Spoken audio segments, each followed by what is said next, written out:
Hello दोस्तों, कैसे हैं आप लोग। मैं उम्मीद करता हूं कि आप सभी अच्छे होंगे। मैं रोहित वर्मा आप सभी का द सक्सेस पॉइंट में एक बार फिर से स्वागत करता हूं। दोस्तों, पिछले वीडियो में हमने पढ़ा था समूचे को दो रूपों से निरूपित किया जाता है, एक सारणीबद्ध या रोस्टर और दूसरा था समूचे निर्माण रूप। तो पिछले वीडियो में हमने कन्फर्म करा दिया था और उस थ्योरी को पूरा भी कराया था, रोस्टर या सारणीबद्ध विधि को। आज हम इस वीडियो में समूचे निर्माण रूप के बारे में जानेंगे। सेकंड नंबर था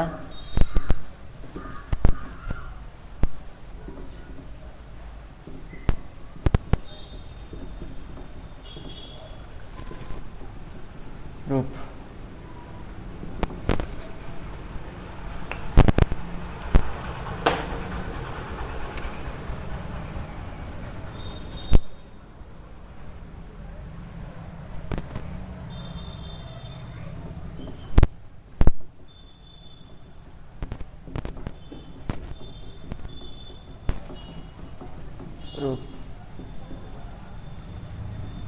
तो चलिए शुरू करते हैं।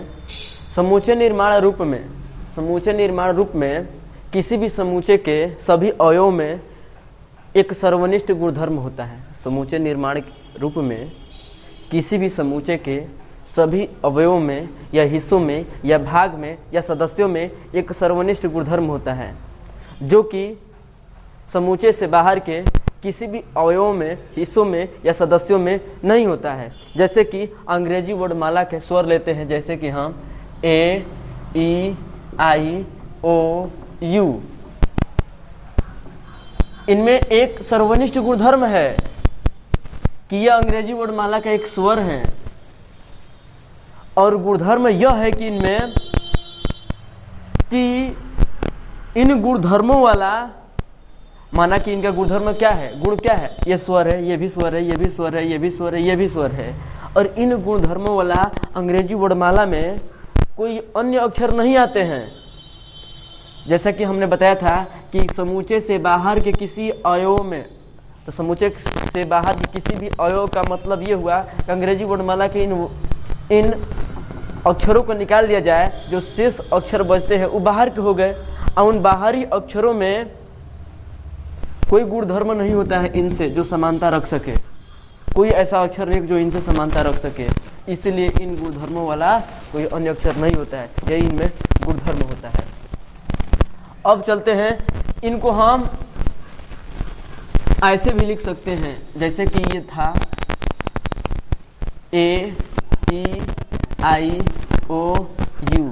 हम इसको ऐसे भी लिख सकते हैं, इसको हम कैपिटल भी से प्रदर्शित कर सकते हैं। इसको लिख सकते हैं इसे कैपिटल भी, या इसको लिखने के एक और तरीका होता है कैपिटल भी इक्वल टू मझोला कोष्टक x कॉलन x, जहां अंग्रेजी वर्णमाला का एक स्वर है। अब मैं इसको डिफाइन करता हूं कैसे। देखिए, इसमें लिखने की एक विधि होती है।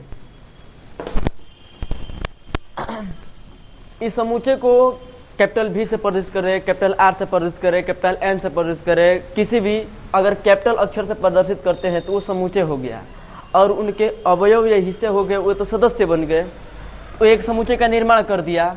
अब मैं एक से क्यों लिया हूं, अब इन समूचों को हम एक से मान सकते हैं। ये स्वरों के समूह हैं, इन स्वरों के समूहों को हम एक से मान सकते हैं। एक्स के जगह पर आप वाई,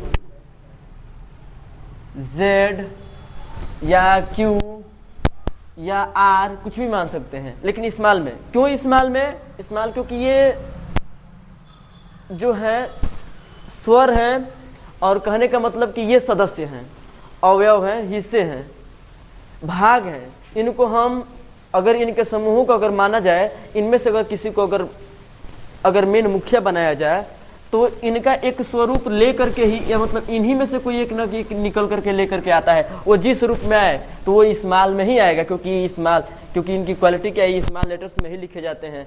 तो इनके जो भी अगर किस चीज को, अगर इनको किस चीज से प्रदर्शित करना होता है, प्रतीक के रूप में दिखाना होता है, तो इनके समूहों को स्मॉल लेटर्स में दिखाते हैं, जो कि यहाँ पे प्रयोग हुआ है। उसके बाद से कॉलन चिन्ह का प्रयोग करते हैं। ये कॉलन चिन्ह कहलाता है, इसको कॉलन चिन्ह कहते हैं, या इसको बोल सकते हैं x such that x, such that भी बोलते हैं। एक्स सच दैट एक्स, जहां अंग्रेजी वर्णमाला का एक स्वर है। अब देखिए एक्स लिख करके, एक्स का है स्वरों का एक समूह बना दिए। इनमें से कोई ना कोई एक स्वर है जो इनसे ताल्लुकात रखता है, जहां एक्स अंग्रेजी वर्णमाला का स्वर है। इन समूहों को, इन स्वरों के समूहों को एक्स के रूप में लिख दिया जाता है, या वाई के रूप में, या जेड के रूप में, स्मॉल लेटर्स में लिख दिया जाता है। उसके बाद से कोलन चिन्ह का प्रयोग किया जाता है। अब उसके बाद से स्वरों के विशेष गुणधर्म को, या समूचे के जो सदस्य हैं, इन सदस्यों के विशिष्ट गुणधर्मों को लिखा जाता है। तो इनका विशिष्ट गुणधर्म क्या है कि ये अंग्रेजी वर्णमाला के एक स्वर है, तो इसीलिए लिखा गया कि जहां एक्स, जहां अंग्रेजी वर्णमाला के एक स्वर है, मतलब ये कि जो एक्स बना हुआ है, एक्स आया हुआ है, वो इन्हीं स्वरों का कोई ना कोई एक भाग है, जिसको ऐसे लिखा गया है कि जहां एक्स अंग्रेजी वर्णमाला का एक स्वर है। जैसे आगे की तरफ में मैं बता दूं, इसको ऐसे भी लिख सकते हैं, भी equal to x such that x, जहां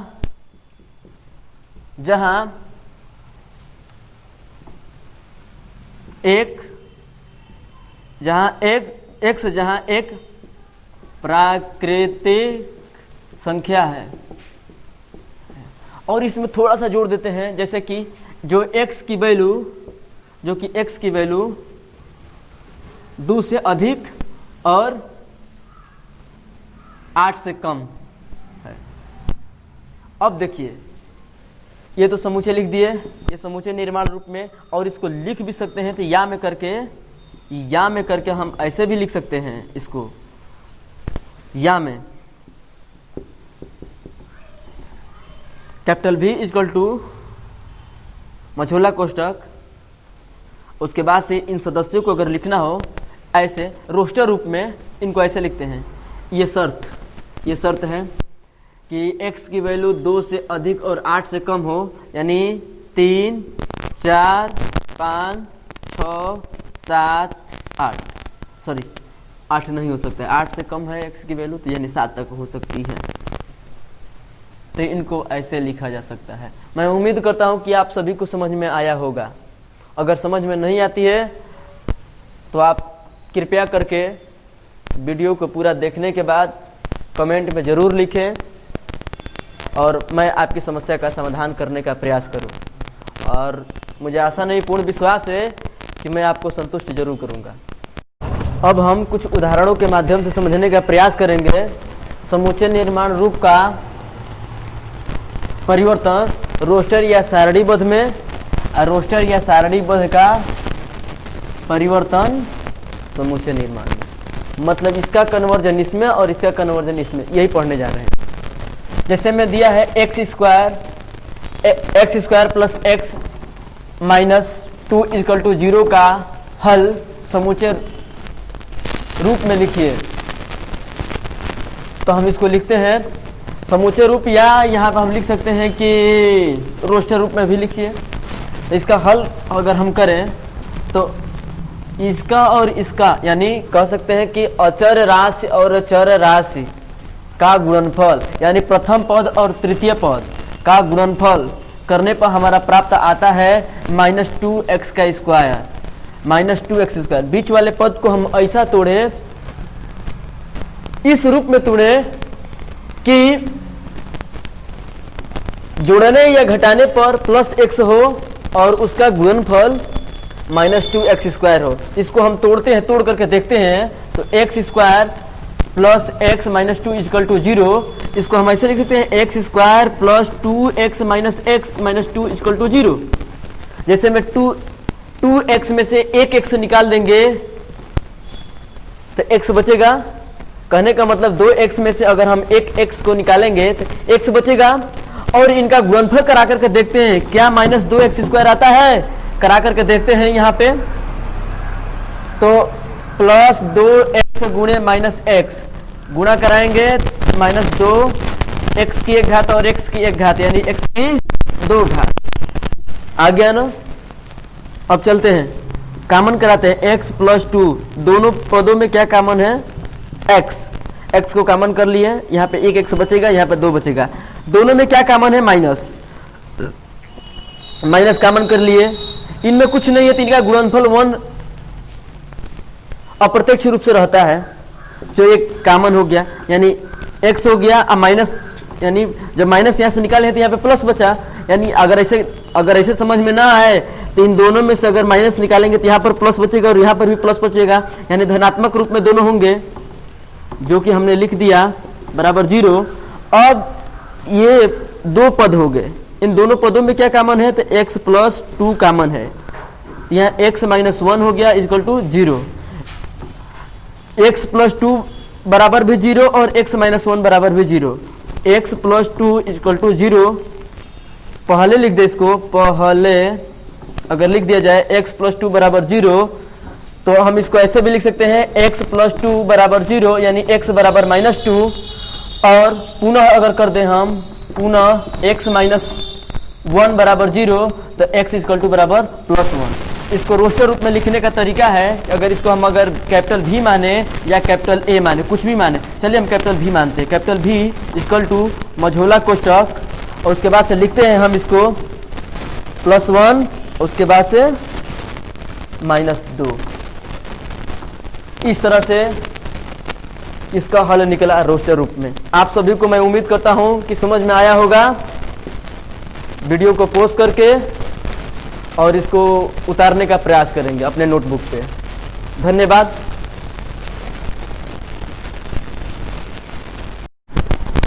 टू, समूचे मझोला कोष्ठक x: x एक धन पूर्णांक है और x यानी शर्त के रूप में x² > 80। इसको हम लिखेंगे किस रूप में कहा है, रोस्टर रूप में लिखने के लिए। तो इसका एकदम सामान्य तरीके से हल है, कैपिटल A बराबर लिख दें। समूचे बताया हो कि समूचे को डिनोट करने के लिए अंग्रेजी वर्णमाला के बड़े अक्षर का प्रयोग किया जाता है। यह अंग्रेजी वर्णमाला का बड़ा अक्षर है A। आप कुछ भी मान सकते हैं, यह है, यानी यहाँ पे शर्त है कि x² का माने कोई भी संख्या का वर्ग हो तो 80 से कम हो, यानी 1 का वर्ग 1, 2 का वर्ग 4, 3 का वर्ग 9 और 4 का वर्ग 16, 5 का वर्ग 25, 6 का वर्ग 36, 7 का वर्ग 49, 8 का वर्ग 64 और 9 का वर्ग 81। तो और कितना लिखना है हमको, 80 से कम लिखना है, इसलिए 8 के वर्ग तक ही ये सीमित रहेंगे। ये इसका है रोस्टर रूप या सारणीबद्ध रूप। 2 नंबर का हल है। तीसरे नंबर का हल देखिए, दिया है कैपिटल A समूचे 1, 4, 9, 16, 25 ... समूचे निर्माण रूप में लिखना है। अच्छा, अगर समूचे निर्माण रूप में अगर इसको लिखना ही है, इसमें ये संख्या किस रूप में लिख रही है, 1 का वर्ग करेंगे 1 होगा, 2 का वर्ग करेंगे 4 होगा, 3 का वर्ग करेंगे 16, 3 का वर्ग करेंगे 9 होगा, 4 का वर्ग करेंगे 16 होगा, 5 का वर्ग करेंगे 25 होगा। ऐसे जो भी संख्या आएंगी, इसका मतलब कि ये क्या है, एक धन संख्या है, धन पूर्णांक संख्या है, और ये क्या है, किसी संख्या का वर्ग है। इसको हम ऐसे लिख सकते हैं x कॉलन, बताया हूं कि इन समूचे के इन सभी अवयवों को किसी अंग्रेजी वर्णमाला के छोटे अक्षर से प्रतीक करके दिखा करके कॉलन चिन्ह का प्रयोग करके अब इस समूचे के समूह के जो विशिष्ट गुणधर्म होता है उसको लिखते हैं। लिखेंगे कि x जहां धन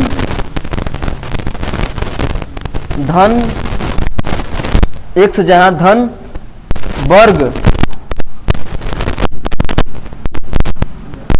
पूर्णांक है और उसको बंद, और इसको लिख दिए हम क्वेश्चन नंबर 3 को था रोस्टर रूप में, लिख दिए समूचे निर्माण रूप में।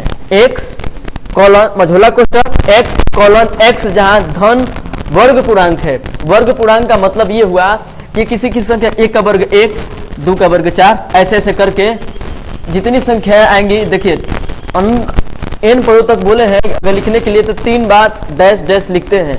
ये पहले वीडियो में चर्चा हो चुकी है इसकी। क्वेश्चन नंबर 4, नेक्स्ट क्वेश्चन का हल। एक समूह भी इक्वल टू मझोला कोष्टक 1 3 5 7 यानी डॉट डॉट डॉट, यानी कि ये विषम संख्या है 1 3 5 7, मतलब कि विषम संख्याओं की आ रही हैं। तो इसको हम ऐसे लिख सकते हैं कि यहाँ पे जो प्रतीक है वही प्रतीक दिखाएंगे। इसको हम लिख सकते हैं x कॉलन, या इसको हम y रूप में लिखते हैं, क्योंकि तीसरे नंबर के सवाल को हम x रूप में लिखे थे, इसको y रूप में लिखते हैं। y कॉलन या सच दैट y जहां, देखिए ये धनात्मक है तो धनात्मक लिखेंगे, y सच दैट या y कॉलन y जहां एक धन विषम